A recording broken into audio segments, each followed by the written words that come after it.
ಕಿರುತೆರೆಯ ಜನಪ್ರಿಯ ನಿರೂಪಕಿ ನಟಿ ಅನುಶ್ರೀ ಮದುವೆ ಫಿಕ್ಸ್ ಆಗಿದೆ. ಇಷ್ಟು ದಿನ ಅವರ ಅಭಿಮಾನಿಗಳು ಅನುಶ್ರೀ ಮದುವೆ ಯಾವಾಗ ಎಂದು ಕೇಳುತ್ತಿದ್ರು. ಕೊನೆಗೂ ನಿರೂಪಕಿ ಶುಭ ಸುದ್ದಿಯನ್ನ ನೀಡಿದ್ದು ಫ್ಯಾನ್ಸ್ ಖುಷಿಯಾಗಿದ್ದಾರೆ.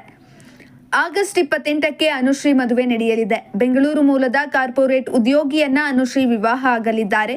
ಕುಟುಂಬಸ್ಥರು ನೋಡಿದ ಹುಡುಗನ ಜೊತೆ ಸಪ್ತಪದಿ ತುಳಿಯಲಿದ್ದಾರೆ. ಮಾಹಿತಿಗಳ ಪ್ರಕಾರ ಬೆಂಗಳೂರಿನಲ್ಲಿಯೇ ಗ್ರ್ಯಾಂಡ್ ಆಗಿ ಮದುವೆ ನಡೆಯಲಿದೆ ಎನ್ನಲಾಗಿದೆ. ಇನ್ನು ಮಂಗಳೂರಿನ ಸೂರತ್ಕಲ್ ಮೂಲದ ಅನುಶ್ರೀ ತಮ್ಮ ಚುರುಕಾದ ನಿರೂಪಣೆಯಿಂದ ಅಪಾರ ಅಭಿಮಾನಿಗಳ ಬಳಗವನ್ನ ಹೊಂದಿದ್ದಾರೆ. ಟೆಲಿ ಅಂತ್ಯಾಕ್ಷರಿ ಕಾರ್ಯಕ್ರಮದಿಂದ ವೃತ್ತಿ ಜೀವನವನ್ನ ಆರಂಭಿಸಿದ ಅನುಶ್ರೀ ಟಿವಿ ಕನ್ನಡದ ಡಿಮ್ಯಾಂಡ್ ಅಪೋ ಡಿಮ್ಯಾಂಡ್ ಕಾರ್ಯಕ್ರಮದ ಮೂಲಕ ಹೆಚ್ಚು ಜನಪ್ರಿಯರಾದರು. ಕನ್ನಡ ಬಿಗ್ ಬಾಸ್ನಲ್ಲಿ 76 ದಿನಗಳ ಕಾಲ ಭಾಗವಹಿಸಿದ್ದ Anushree Suvarna film awards, Filmfare awards ಮತ್ತು SIIMA ನಂತಹ ಪ್ರತಿಷ್ಠಿತ ಕಾರ್ಯಕ್ರಮಗಳನ್ನು ನಿರೂಪಿಸಿದ್ದಾರೆ. ಬೆಂಕಿಪಟ್ನ, ಉಪ್ಪು ಹುಳಿಕಾರ, ಮುರುಳಿ ಮೀಟ್ಸ್ ಮೀರಾ ಚಿತ್ರಗಳಲ್ಲಿ ನಟಿಸಿದ್ದಾರೆ. ಇಂತಹ ಇನ್ನಷ್ಟು ವಿಡಿಯೋಗಳಿಗಾಗಿ ಲೈಕ್ ಮಾಡಿ, ಫಾಲೋ ಮಾಡಿ, ಶೇರ್ ಮಾಡಿ.